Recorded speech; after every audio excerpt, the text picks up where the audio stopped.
Welcome to A-Level and AP Physics. In today's lesson, we will discuss past paper questions on mechanics from October-November 2020, paper 1. In this lesson, we will discuss 4 different topics. Means we will discuss past paper questions from 4 different topics. We will talk about questions from measurements, kinematics, forces, and momentum. And these topics are very important because first 10 questions are from these topics. So clear understanding of these topics is very important to get good score in paper 1. So in today's class, we will discuss these topics in detail and hopefully you will improve your understanding of these topics. So watch video carefully and try to improve your conceptual understanding. If you have any questions, you can leave in comments and I will answer your questions as soon as possible. Let's study physics together. Let's improve together. In today's class, we are talking about paper 1 from October-November 2020. Total time for this exam is 1 hour and 15 minutes and there are 40 questions on this paper. You need to answer all of them and total mark for this paper is 40. On second page of your exam paper, you can find values of some constants and maybe you will need these values for some calculations in paper 1. So if you need value of any constant, you can come back to second page and you can check this page for value of any constant. On next page of your exam paper, you can also find some formulae, some important formulae for AS and A2 physics. So let me highlight first of all the formulae you need for AS physics. So these two formulae you need for AS physics. And the next one you also need for AS physics when you need to calculate work done by a gas. Now this formula is only true if P is constant at constant pressure. So very important point. So let me write down. This one is only used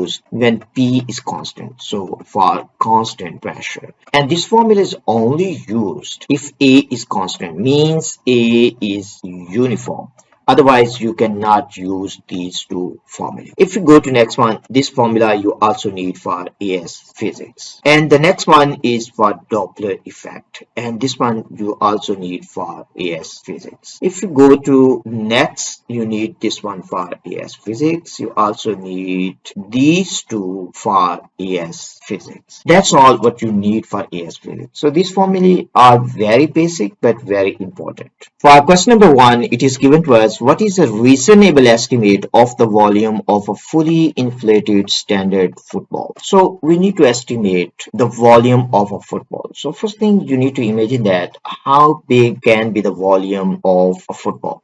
And volume of football can be this big. And you need to imagine that how big is this? And this can be about 20 to 25 centimeters. Means this is the diameter of football. Means the diameter of the football, we can simply imagine that it can be about 20 to 25 centimeters. Or simply you can understand is equal to the diameter of head. So very simple way to imagine. So it is equal to diameter of your head. You can estimate. You can use meter rule. You can measure that one. And that is about 20 to 25 centimeters. In order to find volume of football, we need to imagine shape of football. And shape of football is spherical. So it simply means that we need to find volume of sphere. So we can write down volume of football. This will be equal to 4 by 3 pi r cube.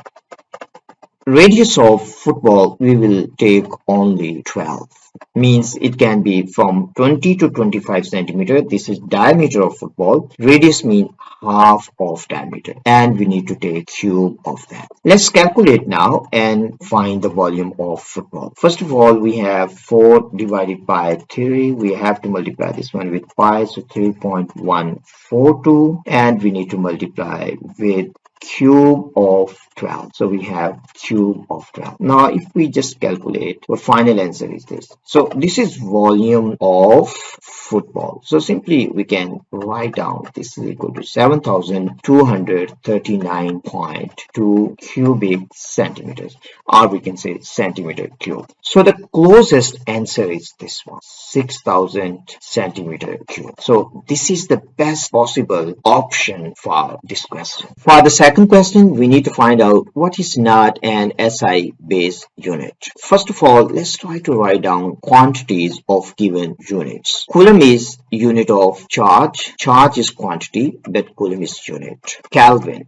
Kelvin is unit of temperature, so we can write down temperature here. Kilogram is unit of mass, and second is unit of time. Now we need to find out which units are SI units and which unit is not SI base unit. If you look at time, means second, this is SI base unit. Kilogram, this is also SI base units. Kelvin, this is SI base units. But Coulomb is not SI base unit. So our answer for this question is A. Current as unit ampere, and ampere, this is SI base unit, but charge is not SI base unit. So we need to understand the difference between charge and current. For this question, we need to find out which two quantities are both vector quantities. So first of all, let's write down what is vector quantity. A vector quantity has magnitude and also direction. So this is the difference between vector and scalar. So these are properties of vectors, simply we can say. If you look at option A, displacement. Displacement is vector, but distance, this is scalar. So this is not right option. If you go to second one, force is vector, momentum is also vector. So this is our possible answer. But if you go to C, torque is vector, time is scalar, weight is vector, but pressure is scalar. Actually is a tensor, but that is not part of our syllabus. So simply we assume this one is scalar. So the answer for this question is B. For question number 4, it is given to us a calibration curve is shown for an ammeter whose scale is inaccurate. So it simply means that we have faulty ammeter. So we can write down here, first of all, we have faulty ammeter. Then the reading on ammeter is given on y-axis. So these are the readings on ammeter. But if you look at x-axis, we have value of current. And this current is actual value of current. So we can say this is actual. It is also given to us two readings are taken on the meter at different times during an experiment. And readings are this one. So we have two readings on ammeter. By how much did the current really increase between taking the two readings? So first of all, we can write down given two readings. If you look at this one, I have already written here 0.47 milliamps. So this is 0.47 milliamps. Means this is the reading on faulty ammeter. So we can write down here 0.47. And the first reading we have that was 0.13. Now we need to find out the actual current.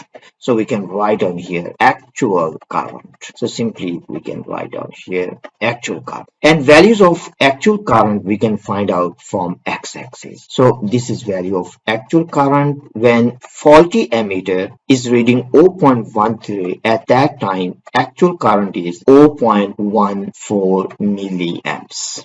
And when faulty ammeter is reading 0.47, actual current is this one, 0.44. So we can write down this is actual 0.44 milliamps. We need to find how much it increased, means how much it increased from here to here when faulty ammeter is showing these two readings. So simply we need to find the difference. We can say delta I. So delta I in this case is 0.44 minus 0.14. Then this is equal to 0.30 milliamps. And this is our final answer. So the answer for this question is A. For question number 5, we need to calculate the percentage uncertainty in calculated value of G. But for this question, equation for time period is given and measurements are also given. Means the value of L and its absolute uncertainty is given. Time period is given with its absolute uncertainty. We need to calculate percentage uncertainty in G. First of all, we need to rearrange this equation. If we take square on both sides, we can write down T square is equal to 4 pi square